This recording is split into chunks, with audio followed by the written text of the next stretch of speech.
The presumption of innocence comes from our Constitution. We are all presumed innocent when we walk into a courtroom. We do not have to prove our innocence. The government has to prove our guilt. And one of the things that you see that goes hand in hand with the presumption of innocence is your Fifth Amendment right not to incriminate yourself. In other countries, if you go to trial, you can be forced to testify against yourself. You never can be forced to testify against yourself in a courtroom in this country. That always remains your choice. A jury is not to make any implication by your failure to take the stand.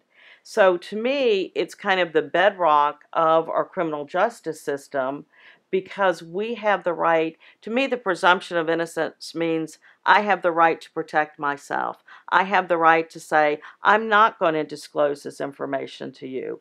And therefore, government, if you want to prove me guilty of a crime, you must go out and get that evidence. I'm not required to give that evidence to you. I kind of look at it on a flip side, too. When I walk in a courtroom, I'm not naive. All the participants in the courtroom presume my client guilty. And only by taking an oath and looking everyone in the eye and saying, I will play this game by the rule book, the Constitution, will it work. If I'm right and everybody is presumed guilty, then we have a very uphill battle, don't we? And I believe we do. And this presumption of innocence is more something to talk about than most of us are willing to believe and make happen. And I think just the fact that you've been to the jail and then you're in that courtroom brings a kind of a cloud over your head.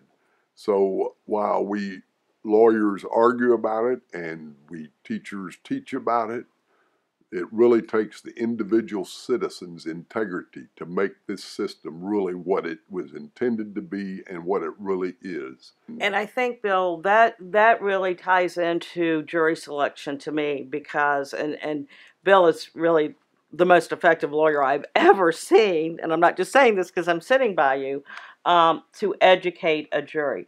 During jury selection, you do a lot of things. One is you select a jury. Sometimes the jury selects you. But one thing that you can do very effectively, and I've seen Bill do it extremely effectively, is educate a jury about what does a presumption of innocence mean. We've all heard the phrase, but when you ask people what it means, they don't really understand it.